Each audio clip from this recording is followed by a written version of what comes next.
Okay, in this tutorial I'm going to tell you a little bit about how to create tables. Tables are a great way of spacing things out on a web page. So let's just say here we have got so far this web page here, and I'll just show you what it looks like.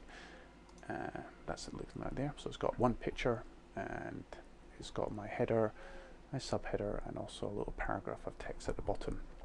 So let's just let's not delete anything, but let's just put an extra line of text in here.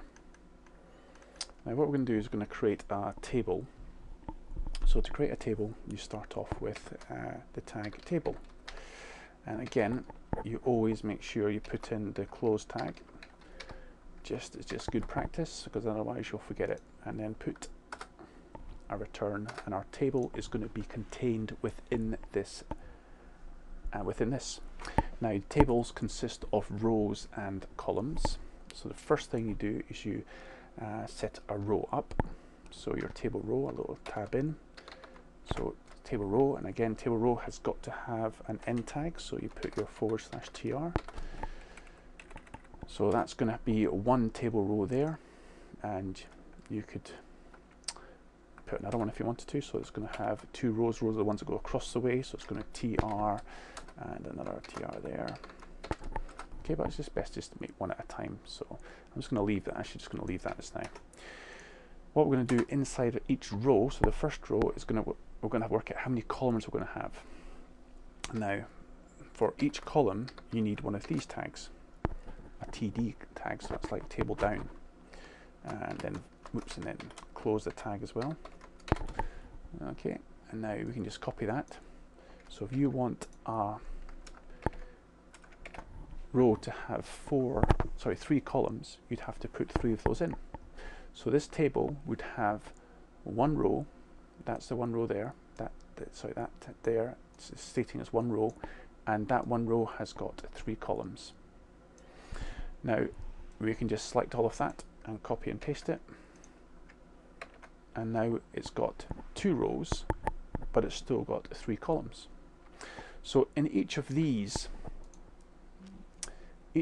parts here, this is where we can put information to go into a cell of the table. So this would go into the first row, first column.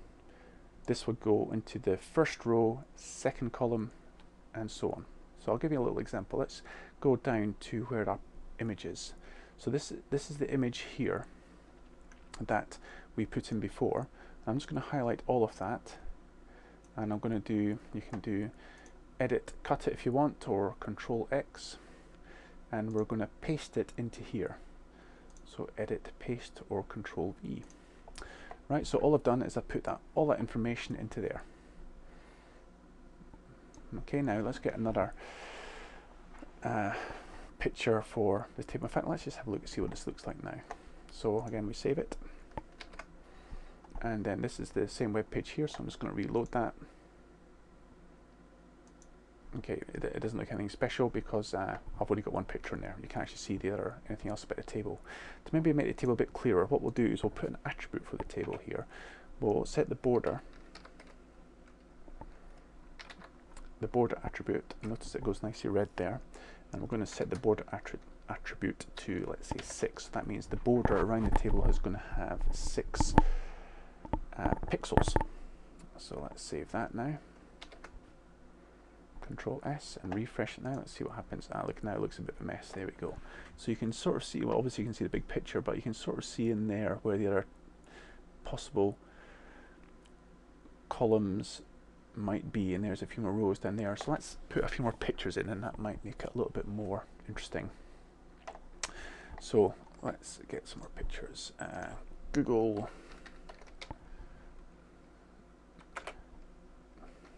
pictures. Let's see what it comes up with here. There we go. Well, it was quite a nice one, so I'm going to again use the snapping tool.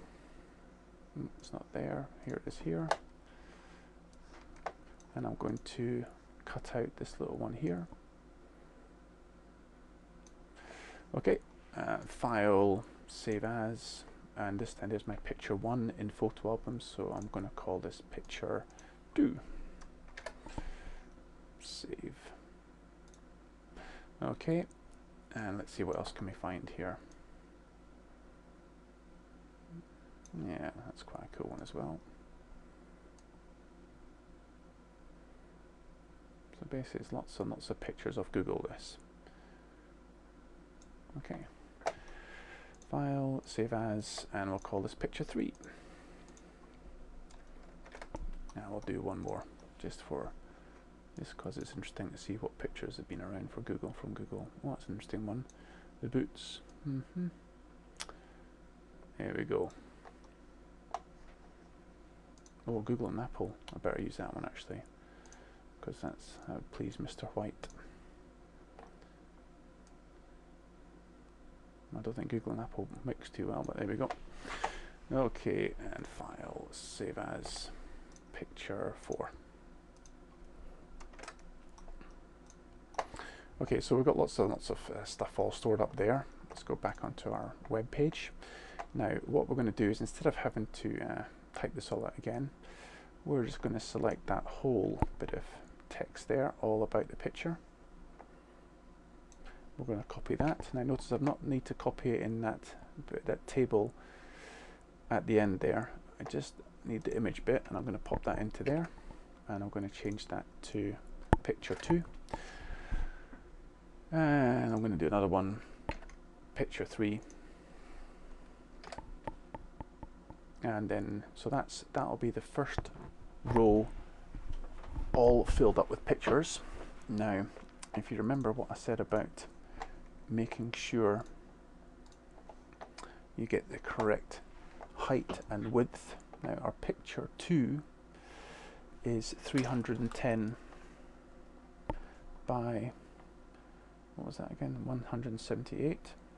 So over in here in picture 2, I'll have to change that to 178, 178 and 310.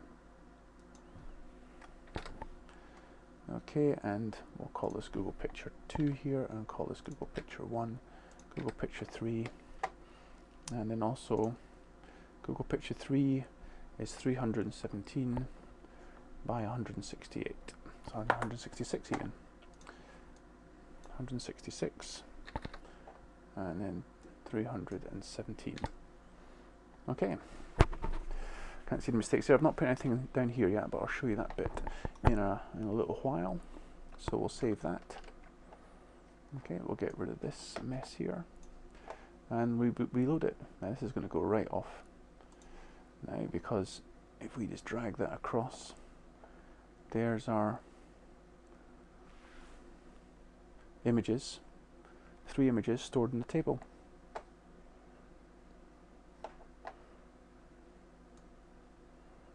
Okay, so that looks alright. Now you can still just see the other one down here, so we'll put an image in there just to see what that looks like. And that's why I kept this one at image 4, so we'll get picture 4 up, and we'll put it right in the middle one, just for a bit of fun. Okay, and this is going to be picture 4, and let's drag over this box with all the information in it. Picture 4 is 276 by 161, so 161, 276. Okay, and change that to picture 4. That's right, that's fine. Okay, so let's save that. Save, Control S to save, and if I refresh this now, you now got your little picture further down. So there we go, your web page is progressing slightly. Now, just one other thing before we finish off here, that photo album up at the top there, it'd be good if that was stuck in the middle of the page rather than stuck over on one side. So let's just get that in the right place. Now what you can do here is you can type in, this is where it's stored, let's zoom in on that. It's stored up in this header file up here. So we can put an attribute in for that, and we want to put the attribute in is going to be style, and the style is going to be text dashed align and colon center, close inverted commas. So with that, it will align the photo album in the middle. Save that, and let's reload that. Now this is quite cool, watch this, because now obviously it works out where the middle is relative to how big the page is. And now you've probably noticed, well, look at that, that's not good, is it? Look at the table's not in the middle now, because look at that, it's all way off center. So let's just center align the table for even more fun. So here, if we go to the table part, we can just have, we've already got our border in there. We could put in a line. That's much simpler to align a table for some reason. So align center. We don't need anything else there. And remember the space in between the two different attributes, and that will now align the whole table to the center of the web page. So save that. Reload it. Table's not moved anywhere, but as we drag it across though, it starts keeping that in the center as well. Okay, so that concludes a little bit about tables there. There's many more things you can do with tables, but that's just a little bit of introduction. Oh, this was one other thing I could show you. This, you could put text in with tables as well. Yeah, let me just show you this. So let's just say you wanted to put a bit of text in with this first picture one here. So if you went right along to the very end, if you just typed something in there,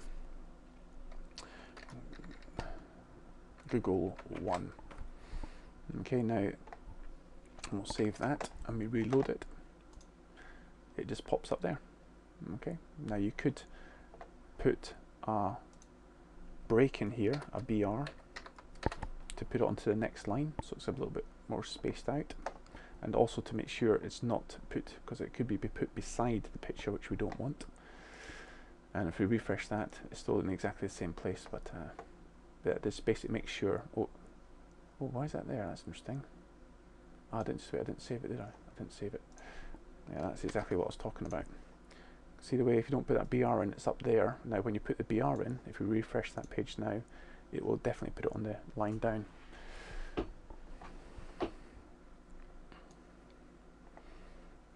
Okay, and you again, that's the basics of tables in web pages. I hope that helps.